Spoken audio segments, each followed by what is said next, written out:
क्या कर सकता है और किसी के पास ऊर्जा नहीं है तो वो क्या नहीं कर सकता, ये इंपॉर्टेंट है यहाँ पे अपने लिए। तो अपने लिए ये चीज ध्यान रखनी है कि यदि किसी पिंड के पास ऊर्जा है तो वो क्या करेगा, और यदि किसी पिंड के पास ऊर्जा नहीं है तो वो क्या करेगा। तो मैं एक सिंपल वर्ड्स में सिंपल एग्जांपल से समझाता हूं आपको कि कार्य क्या है, ऊर्जा क्या है। आपके पास 50 रुपए हैं, कितने रुपए हैं, बताओ खर्च कितने कर सकते हो, 50 खर्च कर सकते हो ना, 100 तो कहां से कर दोगे। आपके पास 100 रुपए है, बताओ कितने खर्च कर सकते हो, 200 है तो 200। खर्च का मतलब है कार्य, खर्च का मतलब क्या है, और पैसे का मतलब है ऊर्जा। मेरे पास 500 जूल ऊर्जा है, मेरे पास कितनी ऊर्जा है, 500 जूल। बताओ मैं कितना कार्य कर सकता हूं, 500 जूल। मेरे पास 100 जूल ऊर्जा है, मैं कार्य कितना कर सकता हूं, 100 जूल। हो गई क्लियर। चलो, तो कहने का मतलब क्या है कि आप यूं कह सकते हो कि किसी पिंड की क्षमता, मेरे पास यदि 100 जूल ऊर्जा है तो मेरी क्षमता कितने की कार्य करने की है, 100 जूल कार्य करने की तो है। मेरे पास 200 जूल ऊर्जा है तो मेरी क्षमता कितने जूल कार्य करने की है, यानी किसी जितनी जिसके पास ऊर्जा है उतनी ही उसकी क्षमता है कितनी, कार्य करने की। इसलिए अपन बोलते हैं कार्य करने की जो क्षमता होगी वो किससे परिभाषित होगी, आपकी ऊर्जा से। किसी के पास ऊर्जा है तो कार्य कर पाएगा, किसी के पास ऊर्जा नहीं है तो कार्य नहीं कर पाएगा, और जितनी ऊर्जा है उतना ही कार्य कर पाएगा। यानी ऊर्जा की परिभाषा हुई किसी वस्तु द्वारा कार्य करने की क्षमता, कितनी है उसकी क्षमता, उसको हम क्या कहते हैं, अपन ऊर्जा कहते हैं। वैसे ऊर्जा की कोई परिभाषा नहीं है, लेकिन मैं कहूंगा जिसके पास ऊर्जा है वो ही कार्य कर सकता है। अब बात है ऊर्जा कितने प्रकार की है। ऊर्जा के बहुत सारे प्रकार हैं, तापीय ऊर्जा, ऊष्मीय ऊर्जा, रासायनिक ऊर्जा, है ना, विद्युतीय ऊर्जा, चुंबकीय ऊर्जा, गतिज ऊर्जा, स्थितिज ऊर्जा। ऊर्जा बहुत सारी हैं, लेकिन हम पढ़ रहे हैं यांत्रिकी। क्या पढ़ रहे हैं हम, यांत्रिकी। तो हम यह यांत्रिकी में बात करेंगे सिर्फ बोली पिंडों की स्थिति और पिंडों की गति से संबंधित ऊर्जा के बारे में। पिंडों की गति से और पिंडों की ऊर्जा से संबंधित ऊर्जा के बारे में क्या करेंगे, चर्चा करेंगे। तो यांत्रिकी में पिंडों की गति और पिंडों की स्थिति से संबंधित ऊर्जा जो होती है वो कितनी होती है, 2 होती है। एक होती है गतिज ऊर्जा और एक होती है आपकी स्थितिज ऊर्जा। ठीक है। गति के कारण जो ऊर्जा होगी, जैसे ये मेरे पास मार्कर है, समझना आराम से, मेरे हाथ में 10 जूल ऊर्जा है, कितनी है, 10 जूल। और मैंने 10 जूल ऊर्जा किसको दे दी, इस पेन को, और इस पेन को फेंक दिया। तो बताओ पहली बात तो मेरे से ऊर्जा किसके पास आ गई, पेन गति कर रहा है, रुका हुआ है। तो अब उस पिंड के पास है तो ऊर्जा, लेकिन चूंकि वो क्या कर रहा है, गति कर रहा है, तो उस समय इस ऊर्जा को हम क्या कहेंगे, गतिज ऊर्जा। ये बात समझ में आ गई। मेरे पास 10 जूल ऊर्जा है, मेरे पास कितनी ऊर्जा है, इस बार मैंने कार्य किया, पिंड गति कर रहा है क्या, नहीं कर रहा पिंड गति। पिंड के पास ऊर्जा क्या हो गई है, संचित। अब इस ऊर्जा को मैं क्या कहूंगा, स्थितिज ऊर्जा। बात समझ में आई कि नहीं आई, क्लियर कट है। तो देखो यहां पर यांत्रिकी में ऊर्जा कितने प्रकार की होती है बेटा, 2 प्रकार की होती है। पहली होती है गतिज ऊर्जा और दूसरी होती है स्थितिज ऊर्जा। गतिज ऊर्जा पिंड की गति से संबंधित ऊर्जा जो होगी उसे हम क्या कहेंगे, गतिज ऊर्जा। और पिंड की स्थिति से जो ऊर्जा संचित हुई है, पिंड की स्थिति के कारण जो ऊर्जा क्या हुई है, संचित, उसको क्या बोलेंगे अपन, स्थितिज ऊर्जा। और सबसे पहला टॉपिक उठाते हैं अपना कौन सा, गतिज ऊर्जा। लिखा देखो, किसी वस्तु की गति के कारण पिंड में निहित ऊर्जा को क्या कहते हैं हम, गतिज ऊर्जा, काइनेटिक एनर्जी। बात समझ में आ गई। अब इसका फॉर्मूला निकाल लेते हैं। फॉर्मूला निकालने के लिए मैं ऐसा करता हूं, ध्यान देना आराम से। एक पिंड है जिसका द्रव्यमान कितना है बेटा, m, और इसके ऊपर मैंने F बल लगाया। एक पिंड है जिसका द्रव्यमान कितना है m, और इसके ऊपर मैंने बल कितना लगाया F, और वस्तु जो है वो t समय बाद, यहां से यहां आने में समय कितना लगा उसको t, और t समय में उसमें विस्थापन कितना हो गया s, विस्थापन कितना आ गया उसमें s, ठीक है। और यहां पहुंचते पहुंचते उसका जो वेग है वो कितना हो गया, अंतिम वेग कितना हो गया v, जबकि प्रारंभिक वेग तो विराम अवस्था में प्रारंभिक वेग कितना था 0। बैठ गई मेरी बात। तो बात करते हैं, पहले तो आपने कार्य कितना किया वो बताओ पहले, कि बल द्वारा यानी बल F द्वारा पिंड पर किया गया कार्य, बताओ कार्य कितना होगा बेटा। बल F द्वारा पिंड पर किया गया कार्य, कार्य का फॉर्मूला क्या लिखा था अपन ने, बल, हाँ या ना, बल गुणा विस्थापन। भाई बल की दिशा में तो विस्थापन हुआ है, बल की दिशा में क्या हुआ है विस्थापन हुआ है, तो बल गुणा विस्थापन। अब याद करो न्यूटन की गति का द्वितीय नियम, न्यूटन की गति का द्वितीय नियम याद आया कुछ, किसी वस्तु के संवेग में परिवर्तन की दर आरोपित बाह्य बल के बराबर होती है। फिर अपन ने कहा उसको यदि द्रव्यमान नियत हो, क्या द्रव्यमान नियत है, क्या द्रव्यमान नियत है ना, क्या कर रहे हो आप, द्रव्यमान क्या है आपका नियत, द्रव्यमान नियत, तो फिर फॉर्मूला क्या आया था F बराबर ma, F बराबर ma, यही तो आया। Yes sir. तो अब मैं F बराबर क्या लिख सकता हूं, ma भी तो लिख सकता हूं। तो न्यूटन की गति के द्वितीय नियम से मैं लिख दिया F बराबर क्या लिख दिया मैंने ma, समझ आ गई क्या। तो ये कार्य W जो है वो आया मेरा द्रव्यमान गुणा त्वरण गुणा विस्थापन, ठीक है। अब गति के समीकरण याद करते हैं, क्या याद करते हैं अपन, गति के समीकरण, गति के तृतीय समीकरण याद कीजिए।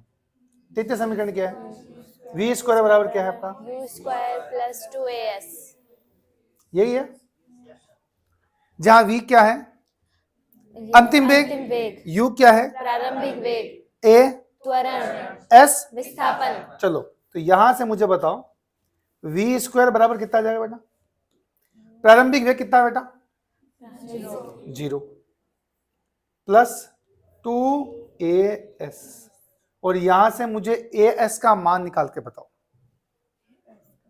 as का मान कितना आएगा, तो as का मान आएगा v स्क्वायर अपॉन 2, as का मान पूछा है मैंने आपसे, तो as का मान कितना आ जाएगा v स्क्वायर अपॉन 2, सही है क्या, यस सर। as का मान आ गया v स्क्वायर अपॉन 2। देखो कार्य देखो यही है क्या, समीकरण नंबर 1, इसमें लिखा हुआ है as, तो इस v स्क्वायर अपॉन 2 यानी as का मान समीकरण 1 में रख दूं क्या, तो मैंने कहा as का मान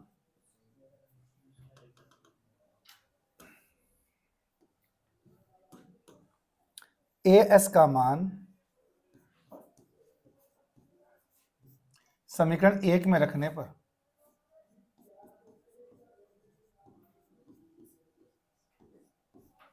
बताओ क्या है भाई, कार्य कितना है बताओ, w बराबर कार्य W कितना है बताओ, भाई m तो है ही, और as कितना है आपका v स्क्वायर अपॉन 2, यानी हाफ m b स्क्वायर, हाँ या ना, यस सर। यानी यहां से एक बात निकाला अपन ने कि इस पर क्या लगाया, बल लगाया F, समझना, बल लगाया F, और बल लगाने से इस वस्तु में वेग कितना आ गया v, बताओ आपने कार्य कितना किया, वापस हम सुनो, इस पिंड का द्रव्यमान है m, द्रव्यमान कितना है प्रारंभिक वेग कितना है 0, आपने बल लगाकर इसमें वेग लेके आ गए v, बताओ कार्य कितना किया, हाफ एम वी स्क्वायर, ये तो कार्य किया, कार्य कितना किया हाफ एम वी स्क्वायर। अब शुरुआत वाली बात याद करो, मेरे हाथ में है 10 जूल ऊर्जा, कितनी है 10 जूल ऊर्जा, और मैंने कार्य किया मतलब 10 जूल कार्य किया, बताओ ऊर्जा कहां चली जाएगी? इसके पास, वो गति कर रहा है। जितना कार्य करूंगा उतनी ही ऊर्जा क्या चली जाएगी? उस पिंड में चली जाएगी। तो भाई आपने कार्य कितना किया? Half mv square. आपने किया ना, किस पर? पिंड पर किया। आपने कार्य किया 1/2 mv स्क्वायर, यानी इतनी ऊर्जा किसके पास आ गई? पिंड के पास। और तो पिंड के पास ऊर्जा कितनी है बताओ आप? Half mv square. और पिंड गति कर रहा है कि नहीं कर रहा? कर रहा है। और गति करते टाइम जो उसके पास ऊर्जा होती है उसको क्या बोलते हैं? गतिज ऊर्जा। बस, तो गतिज ऊर्जा का फॉर्मूला क्या आ गया? Half half mv square. आया कि नहीं आया समझ? तो बोलते हैं अतः ये जो कार्य है वही किसके बराबर होगा? गतिज ऊर्जा के। समझ आ गई मेरी बात? तो लिख दो इसको, अतः यही किया गया कार्य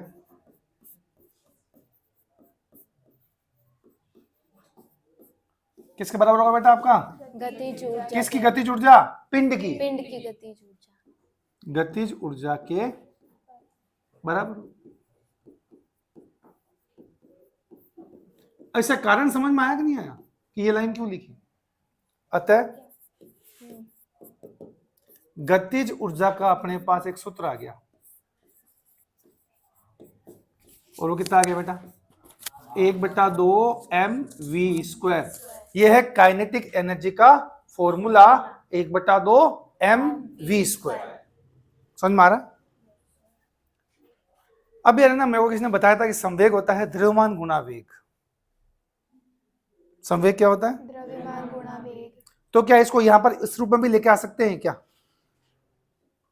देखो समझना, गतिज ऊर्जा है ना, आराम से देखो बेटा, गतिज ऊर्जा बराबर 1/2 mv स्क्वायर। यहां तक ठीक है। अब मैं चाहता हूं कि मैं इसको संवेग रूप में लेके आऊं। किस रूप में लेके आऊं? संवेग रूप। अब संवेग में m और v ना एक साथ होते हैं तब मामला बैठ जाता। तो एक काम करते हैं, क्या करते हैं अपने काम कि यार इसको है ना mv बनाने के लिए मैं m का तो क्या कर दूं? डिवाइड। m का क्या करना पड़ेगा? है ना। अब उससे क्या हो गया? देखो 1/2 यस हो गया क्या? mv का होल स्क्वायर और डिवाइडेड बाय क्या आपका? और ये जो m इंटू वी है ये तो क्या हो गया आपका? संवेग। हाँ या ना, द्रव्यमान गुणा वेग क्या होता है आपका? संवेग। p square upon 2m। ये कहां से आया भाई आपका? तो p जो है वो कितना है आपका? mv। भाई संवेग p क्या होता है आपका? द्रव्यमान गुणा वेग। तो गतिज ऊर्जा का सूत्र बताएगा मुझे? गतिज ऊर्जा का सूत्र क्या आया? तो गतिज ऊर्जा का सूत्र आ गया बेटा, एक तो कितना था? Half mv square. ये भी होता है। ये कब काम में लेंगे? जब द्रव्यमान भी दिया हुआ हो और क्या दिया हुआ हो? वेग दिया हुआ हो। और एक होता है बेटा आपका संवेग का स्क्वायर अपॉन 2m। ये कुछ दिनों बाद भूल जाओगे तो प्लीज याद रखिएगा। गतिज ऊर्जा जो है वो 1/2 mv स्क्वायर के साथ साथ कितनी होती है? p square upon 2m। संवेग का स्क्वायर अपॉन 2m ये भी होती है। ठीक है।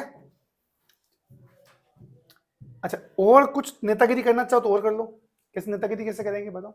तो बताओ p स्क्वायर कितना आया?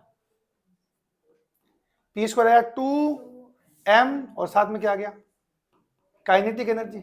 अरे क्रॉस मल्टीप्लाई कर रहे हैं तो यहां से संवेग का फॉर्मूला कितना आ गया? Under root 2m kinetic energy. समझ आई कि नहीं आई? ये कुछ फॉर्मूला थे जो मैं बता सकूंगा और ये बहुत काम आएंगे आगे। इनमें से कोई भी एक रूप काम आ सकता है आपके, खासकर ये दो ज्यादा आएंगे। एक तो ये आएगा P बराबर अंडरवुड 2m काइनेटिक एनर्जी। अपने को यही पता संवेग बराबर क्या होता है? द्रव्यमान गुणा वेग। तो कहना मतलब क्या? देखो अल्टीमेटली यदि टेबल बनाए ना अपन तो देखो संवेग एक तो होता है P बराबर कितना होता है? m गुणा v, और एक क्या होता है आपका? Under root 2m kinetic energy. ये पूरा एक साथ याद करो। ठीक है, ऐसे ही किसके लिए, गतिज ऊर्जा के लिए, किसके लिए बेटा, गतिज ऊर्जा के लिए कितना होता है, एक तो होता है 1/2 M V square, half M V square, और एक कितना होता है आपका पी स्क्वायर अपॉन 2m, ये दोनों होते हैं।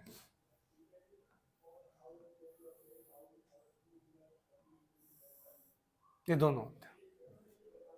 अब समझ में आएगी नहीं आई, पक्का लोग याद कर लो बोली, कोई दिक्कत नहीं है।